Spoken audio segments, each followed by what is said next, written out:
Praise the lord. యేసునామ స్మరణ అనే ఉదయకాల కార్యక్రమానికి మీ అందరికీ ఆహ్వానం అండి. బాగున్నారండి? ఈ ఉదయకాలం ఎలా ఉన్నారు?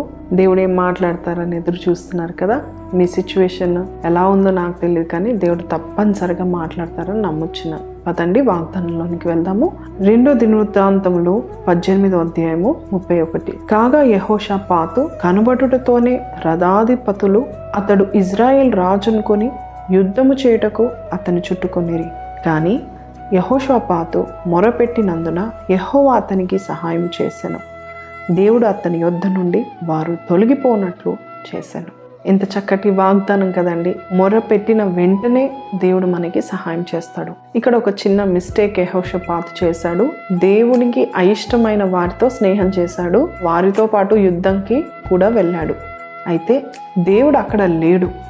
ఎందుకంటే యెహోషాపాతు ఎవరితో అయితే ఆహాబ్ రాజుతో స్నేహం చేశాడో దేవునికి ఆహాబ్ రాజు అంటే అస్సలు ఇష్టం లేనంతగా ప్రవర్తించాడు, కాబట్టి దేవుడు అక్కడ లేడు. అయితే యెహోషాపాతు దేవుని యందు భయభక్తులు కలిగిన బిడ్డ కాబట్టి ఆయన అక్కడికి వెళ్ళినా కూడా, ఆ స్నేహం చేసినా కూడా, ఆయన ఆపత్కాలంలో మొరపెట్టినప్పుడు దేవుడు ఆయనకి సహాయం చేశాడు. నీవు కూడా మంచిగానే జీవిస్తూ ఉంటున్నావు, కానీ కొన్ని స్నేహాలు వదిలిపెట్టట్లేదు, కొన్ని బంధాలను వదులుకోవడానికి ఇష్టపడట్లేదు.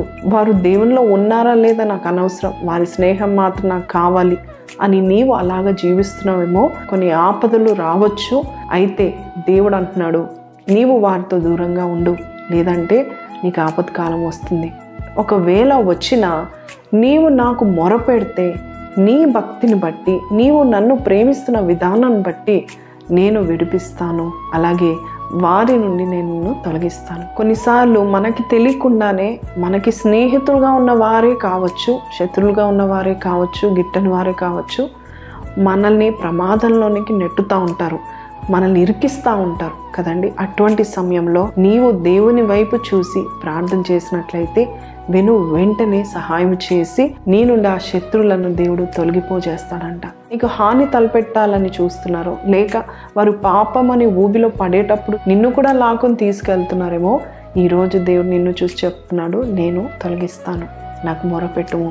నిజమే, మన దేవుడు ఆపద్ బంధువు అండి.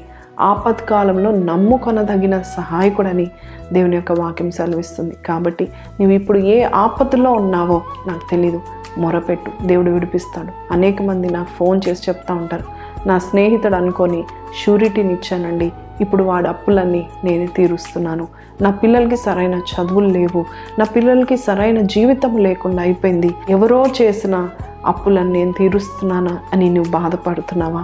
నిజమే, నీవు నమ్మి మోసపోయావేమో, కానీ దేవుడు మాత్రము నిన్ను వారి నుండి తొలగించేలాగా, అంతేకాదు వారి బర్డెన్స్ నువ్వెందుకు మోసుకోవాలి, దేవునికి నువ్వు అప్పచెప్పు, ఖచ్చితంగా దేవుడు నిన్ను విడిపిస్తాడు. ఈ వాగ్దానం నాతో మాట్లాడింది నిజమే.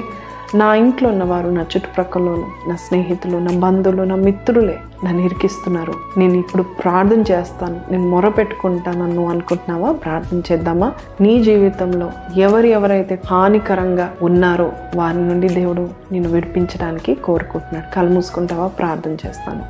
పరిశుద్ధుడా, మహోన్నతుడు తండ్రి, చక్కటి వాగ్దానం ఇచ్చావు నాయన. ఎవరి స్నేహ బంధం కోరుకొని మేము వెళ్తున్నాము, తిరిగి అది ఆపదలోనికి తీసుకువెళ్తుందని మేము గ్రహించాము. మాతో మాట్లాడిన తండ్రి నీకు వందనాలు. ఎవరైతే మమ్మల్ని ఇరికించాలని, ఎవరైతే హాని తలపెట్టాలని చూస్తున్నారో వారు మా యుద్ధ నుండి తొలగిపోలాగా చేస్తున్నందుకు నీకు వందనాలు నాయన.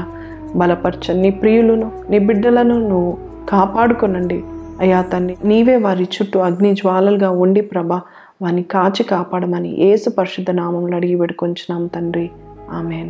ప్రైజ్ లార్డ్ అండి. చక్కని వాగ్దానం మనం విని ఉన్నాం కదా. It's better to remove toxic people from our lifes. ఇటువంటి ఆపదలు సడన్గా మనకి అనవసరం లేని యుద్ధాలు మనకు వస్తూ ఉంటాయండి. కాబట్టి వారి నుండి దూరంగా ఉండడానికి ప్రయత్నం చేయండి. ఒకవేళ మీ వల్ల కాకపోతే ప్రార్థించండి, నీ దేవుడు నీకు సహాయం చేస్తాడు, వారు నీ నుండి తొలగిపోయేలాగా చేస్తాడు. సో ఈ వాగ్దానం మీతో మాట్లాడినట్లయితే కింద కమెంట్లో ఆమెన్ అని పెట్టండి. ఈ వాగ్దానం అనేకులకు షేర్ చేసి ఈ సేవలో పాల్పొందుకునండి. Have a blessed day and God bless you.